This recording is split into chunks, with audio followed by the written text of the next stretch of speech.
No dia seguinte, durante um jogo, Ana tirou uma argola em alguns arbustos e, quando foi buscá-la, um galho recurvado fez com que ela revivesse a alucinação da cobra.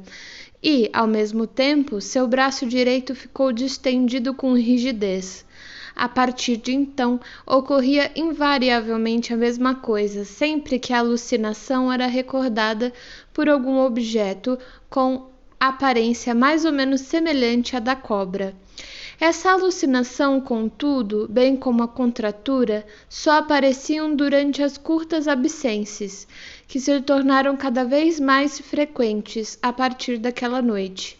Abre parênteses. A contratura só veio a se estabilizar em dezembro, quando a paciente ficou inteiramente prostrada e acamada de forma permanente. Como resultado de algum fato particular, cujo registro não consigo encontrar em minhas anotações e do qual não me recordo mais, a contratura da perna direita foi acrescida à do braço direito. Suas tendências às absências auto-hipnóticas fixou-se a partir daquele momento. Na manhã seguinte, à noite que descrevi, enquanto esperava a chegada do cirurgião, Ana caiu num tal estado de alheamento que ele, por fim, chegou ao quarto sem que ela o ouvisse aproximar-se.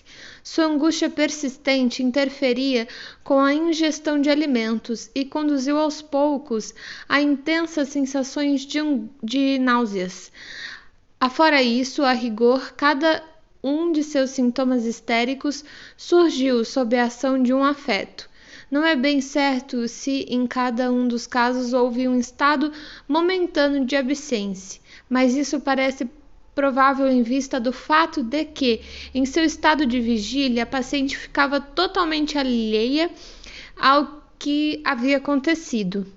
Alguns de seus sintomas, contudo, parecem não haver surgido em suas absências, mas apenas quando, de fato, há algum afeto durante sua vida de vigília.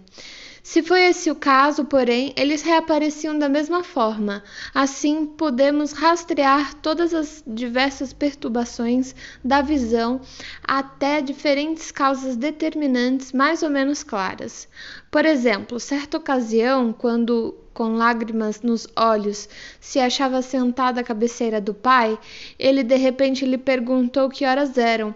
Ela não conseguia enxergar com nitidez. Fez um grande esforço e aproximou o relógio dos olhos.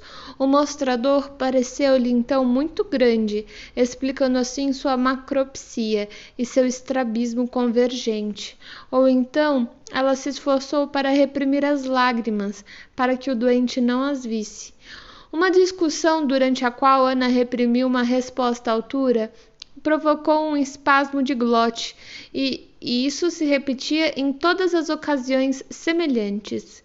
Perdeu a capacidade de falar, como resultado do medo, depois da sua primeira alucinação à noite. B, após haver reprimido uma observação noutra ocasião, por inibição ativa. C, depois de ter sido injustamente culpada de algo. E D, em todas as ocasiões análogas, quando se sentia mortificada. Começou a tossir pela primeira vez quando, certa feita, sentada à cabeceira do pai, ouviu o som de música para dançar que vinha de uma casa vizinha. Sentiu um desejo súbito de estar lá e foi dominada por uma autorrecriminação. A partir de então, toda a sua doença reagia a qualquer música acentuadamente ritmada com uma tosse nervosa. Não lamento muito que o fato de minhas anotações serem incompletas torne impossível para mim enumerar todas as ocasiões em que os seus vários sintomas histéricos apareciam. Ela própria os relatava a mim em cada caso isolado, com uma única exceção por mim mencionada, e também mais adiante. E como já disse, todos os sintomas desapareciam depois dela descrever sua primeira ocorrência.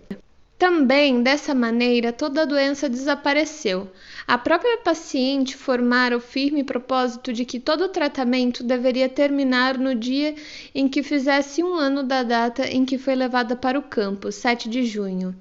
Por conseguinte, no começo de julho, ela iniciou a cura pela fala com a maior energia.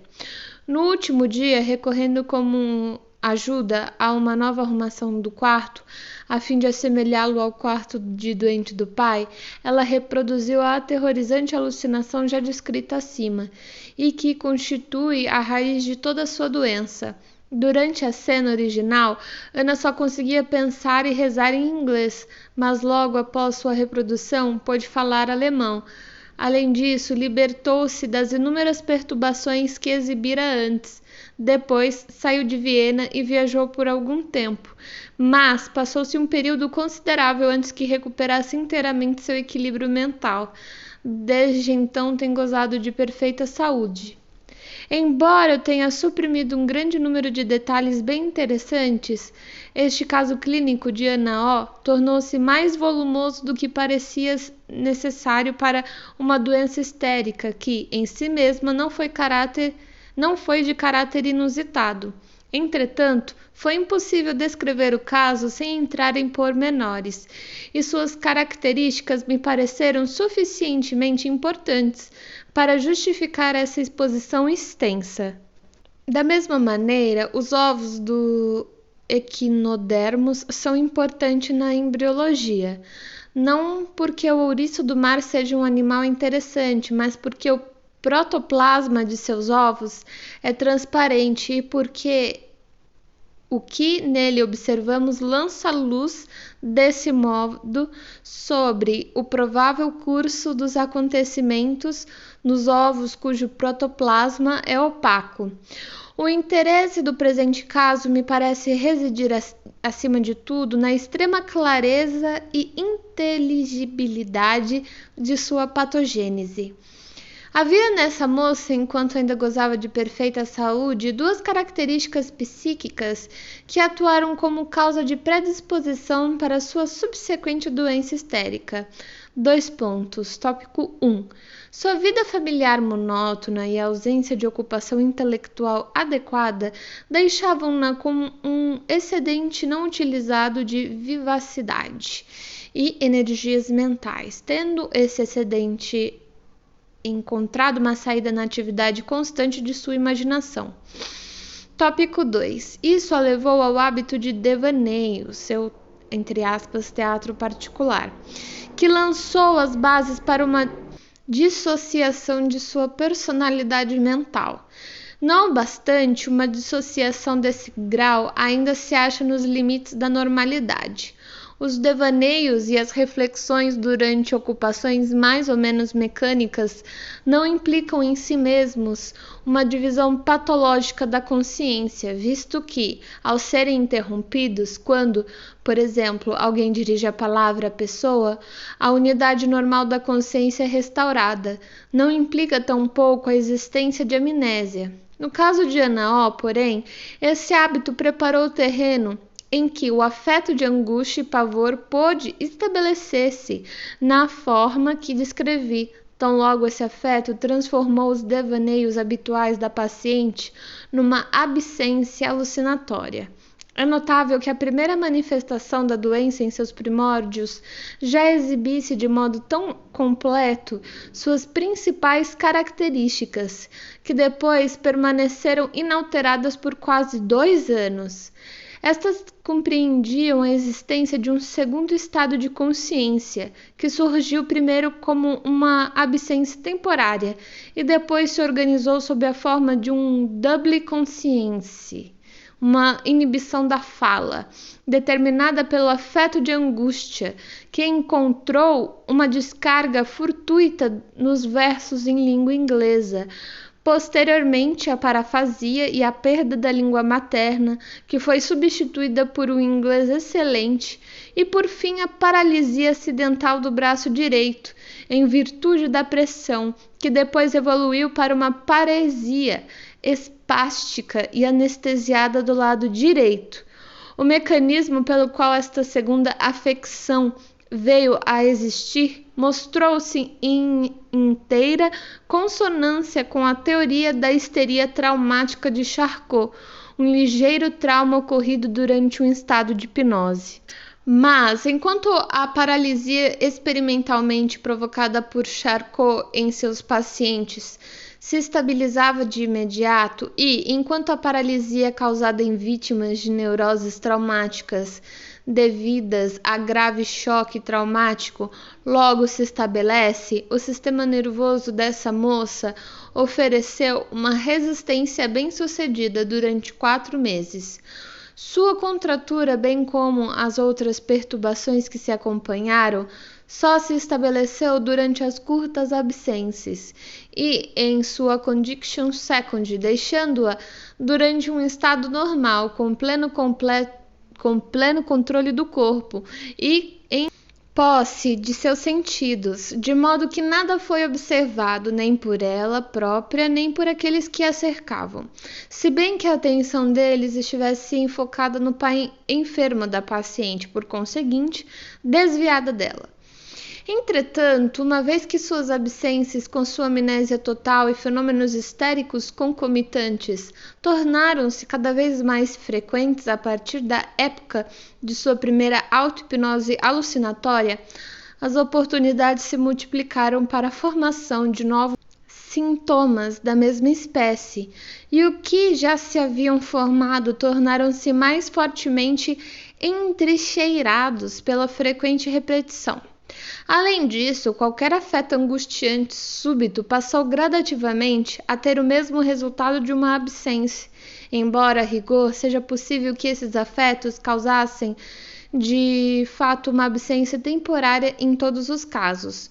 Algumas consciências fortuitas formaram associações patológicas e perturbações sensoriais ou motoras que daí por diante passaram a surgir junto com o afeto. Mas, até então, isso só havia ocorrido durante momentos passageiros. Antes de ficar permanentemente acamada, a paciente já havia desenvolvido todo o conjunto de fenômenos histéricos, sem que ninguém soubesse. Só depois de ela ter entrado em colapso completo, graças ao esgotamento acarretado pela falta de alimentos, insônia e angústia constante, e só depois de ter começado a passar mais tempo em sua condition second do que em seu estado normal, foi que os fenômenos histéricos se estenderam a este último e passaram da condição de sintoma agudo intermitente a de sintomas crônicos. Surge agora a questão de determinar até que ponto se pode confiar nas declarações da paciente e de saber se as ocasiões e o modo de origem dos fenômenos foram realmente tais como ela os apresentou. Quanto aos fatos mais importantes e fundamentais, o grau de confiabilidade de seu relato me parece estar fora de dúvida. Quanto ao fato de os sintomas desaparecerem depois de verbalizados, não posso empregar isso como prova. É bem possível que isso se explique pela sugestão. Mas sempre achei que a paciente era inteiramente fiel à verdade e digna de toda confiança. As coisas que me relatou estavam intimamente vinculadas com o que lhe era mais sagrado. O que quer que pudesse ser verificado através de outras pessoas era plenamente confirmado. Até mesmo a moça mais bem dotada seria incapaz de engendrar uma trama de dados com tal grau de coerência interna como o exibido na história deste caso. Não se pode duvidar, contudo, de que precisamente sua coerência talvez a tenha levado, em absoluta boa-fé, a atribuir a alguns dos seus sintomas uma causa desencadeadora que na verdade não possuíam. Mas também a essa suspeita considero injustificada. A própria insignificância de tantas dessas causas e o caráter irracional de tantas das conexões envolvidas depõe a favor de sua realidade. A paciente não conseguia entender como é que a música para dançar a fazia tossir. Uma construção dessa natureza é por demais destituída de sentido para ter sido deliberada. Abre parênteses. Pareceu-me muito provável, aliás, que cada um de seus dramas de consciência acarretassem um de seus habituais espasmos de glote. E que os impulsos motores que sentia, pois ela gostava muito de dançar, transformassem os espasmos numa tosse nervosa. Fecha parênteses. Por conseguinte, em minha opinião, as declarações da paciente mereciam toda a confiança e correspondiam aos fatos. E agora devemos considerar até que ponto é justificável supor que a histeria se produza de maneira análoga em outros pacientes, e que o processo seja semelhante quando nenhuma condition second tão claramente distinta tenha se organizado. Para sustentar esse ponto de vista, posso assinalar o fato de que, também no presente caso, a história da evolução da doença teria permanecido inteiramente desconhecida, tanto da paciente quanto do médico, se não fosse a peculiaridade de a paciente se recordar de coisas na hipnose, como descrevi, e de conseguir relacioná-las enquanto estava em seu estado de vigília. Ela não tinha nenhum conhecimento de tudo isso, portanto, é impossível nos outros casos chegar-se ao que está acontecendo através de um exame dos pacientes em estado de vigília, pois, com a melhor boa-fé do mundo, eles não podem dar informação alguma a ninguém. E já ressaltei como as pessoas que cercavam a paciente eram pouco capazes de observar aquilo que estava acontecendo. Por conseguinte, só seria possível descobrir o estado de coisas em outros pacientes por meio de um método semelhante ao que foi proporcionado no caso de Ana O por suas auto-hipnoses. Por enquanto, podemos apenas externar o ponto de vista de que sequências de fatos semelhantes aos quais aqui descrevi ocorrem por maior frequência do que nos levou a supor nossa ignorância do mecanismo patogênico em causa. Quando a paciente ficou de cama e sua consciência passou a oscilar de forma constante entre o estado normal e o estado secundário, toda a série de sintomas histéricos que haviam surgido isoladamente e até então se achavam latentes, tornou-se manifesta, como já vimos, como sintomas crônicos. Acrescentou-se então a estes um novo grupo de fenômenos que parecia ter tido uma origem diferente: as paralisias espáticas das extremidades esquerdas e as paresias dos músculos elevadores da cabeça. Eu os distingo dos outros fenômenos porque, uma vez que tivessem desaparecido, nunca mais retornavam, mesmo na forma mais breve ou branda, ou durante a fase conclusiva e de recuperação. Quando todos os outros sintomas se tornaram de novo ativos, após terem ficado inativos por algum tempo, da mesma forma, jamais vieram à tona nas análises hipnóticas e não foram rastreados até a fonte emocional ou imaginativa. Inclino-me a pensar, portanto, que seu surgimento não se deve ao mesmo processo psíquico dos outros sintomas, mas que cabe atribuí-lo a uma extensão secundária daquela condição desconhecida que constitui o fundamento somático dos fenômenos histéricos.